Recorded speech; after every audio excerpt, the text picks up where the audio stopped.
Barry Odom is the new head coach at Purdue.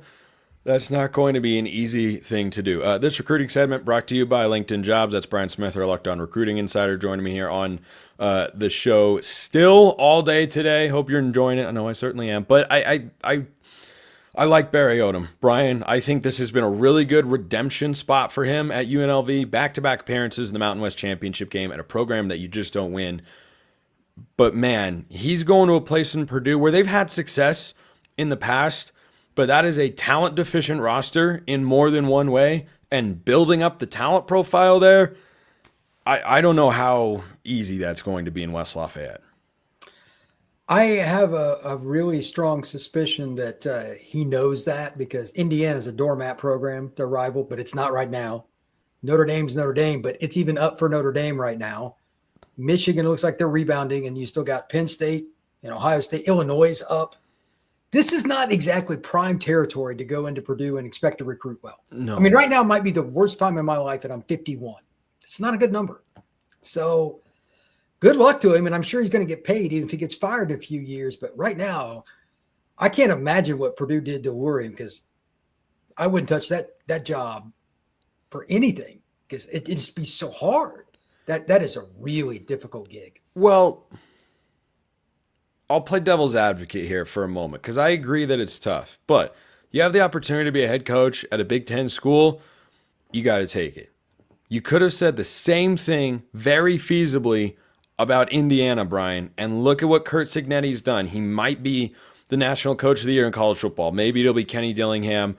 Like there are some good candidates out there for National Coach of the Year. Those two guys certainly, though, should be in the running. But Cignetti took that job, and now look at his coaching profile, and now he's got a home there. And it's not as if Purdue doesn't have fans that you're going to be able to get to home games. They got loyal fans. They do. Yeah, you've got a good fan base there. That's something. It's not everything.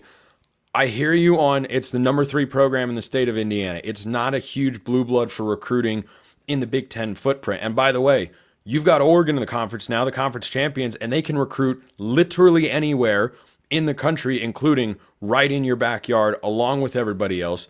So the talent acquisition is going to be hard. I don't know if he can pull a Curt Cignetti and just load up this roster with transfers, but I think what Barry Odom is thinking here, Brian, is, hey, if I turn this job around, or if I turn this program around from what it is, 1-11, if I go 6-6 next year, how good does that make me look as a head coach?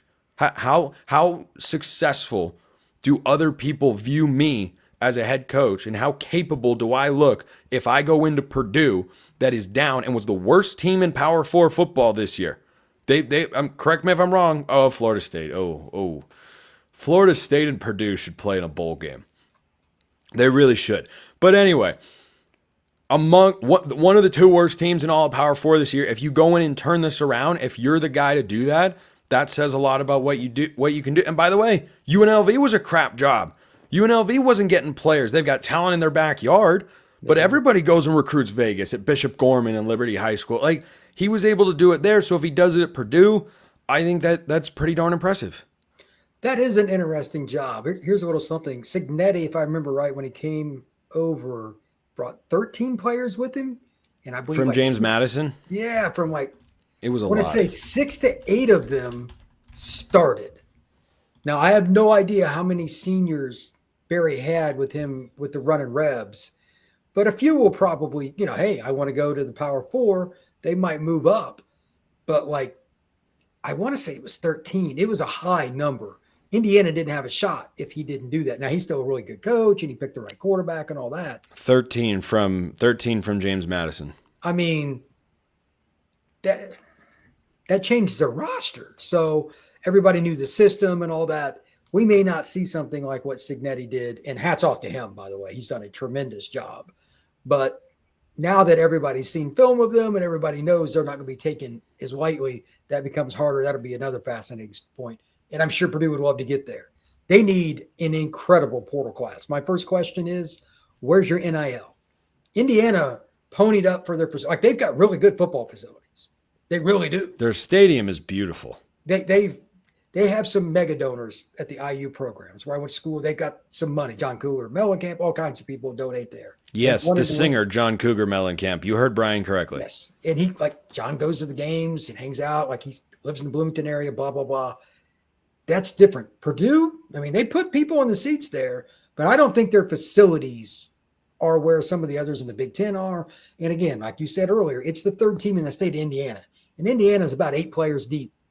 They can play at Ohio State or Michigan or Notre Dame or something on a yearly basis, and that's pushing it. So where is Purdue getting their players? They're going to have to be incredible at evaluating the portal, which is possible. But if you miss, like Florida State, I know because I cover them, they missed this year on the portal badly. They went from a team that was 13-1 to 2-10. If you miss and your recruiting hasn't been good, which Purdue's, no offense, it's not good.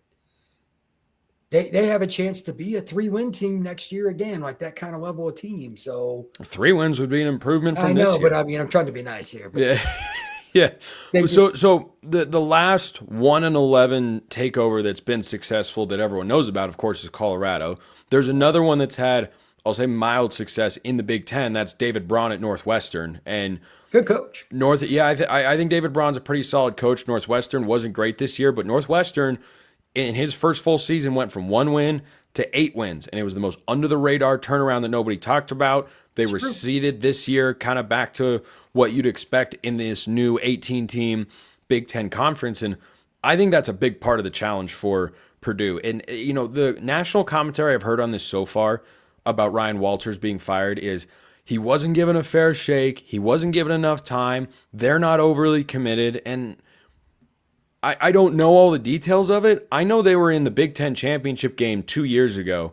Granted, that's when they had divisions. You still had to go 8-4, and they are a far, far cry from going 8-4. In this year, they were not close to that last year either. I think last year you could understand it.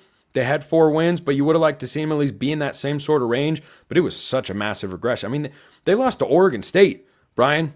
They lost to Oregon State. Didn't make a bowl game this year. And they lost to they beat Purdue pretty soundly in the non-conference slate. So Purdue was just really, really bad. And I think this takes at least 2 to 3 years for Barry Odom to get it right. But with what they just did with Ryan Walters, there's a question of how long is that leash going to be? I think you'll have an advantage. And I know this sucks, but money's come up in this show. You're paying a buyout. You don't want to pay 2 while you're paying another. That's a good point. That's just reality. I don't know what the terms are for Barry. I don't know how many years, but I'll bet you money that Purdue's more likely to be lenient with him just because they don't want to pay an extra buyout while paying another coach they bring in after Barry. So I think 3 years, barring him going like 1-11 the next 2 seasons, is probably likely. They're probably going to need, their roster is not a Big Ten roster right now. No. They, if I remember right, somebody did the math on this. The top 5, and their schedule was not friendly. By the way, playing out of conference against Oregon State and Notre Dame is not helpful at Purdue. Not helpful. No. Especially Notre Dame. And they got Oregon State. They got Oregon State when the Bees were playing well and when they were healthy, and then Oregon State faded off as the season went along. But like the top 5 teams on their schedule, they got outscored something like 220-17. It was ugly. Yeah, they weren't just losing. Indiana beat them to a pulp the last week in a rivalry game. I think that was probably the final straw. I think if Ryan Walters is competitive in that game, maybe he gets. Yeah, I think it was 28-13, and it was a good game. Maybe you find it was never a game at all. No, was literally never close. So tough job. I'm interested. I also don't have super high hopes or expectations that he's going to suddenly turn around. You're going to look up and he's going to do an Indiana type turnaround. But we didn't see Indiana coming until they arrived. Brian Smith, our Locked On Recruiting Insider here at the network, brought to you by LinkedIn Jobs. He also does Locked On Sun Devils. Brian, appreciate it as always. Thank you, sir. Appreciate it. Appreciate everyone listening. I'll see you next time. And until then, hope you have a wonderful rest of your day.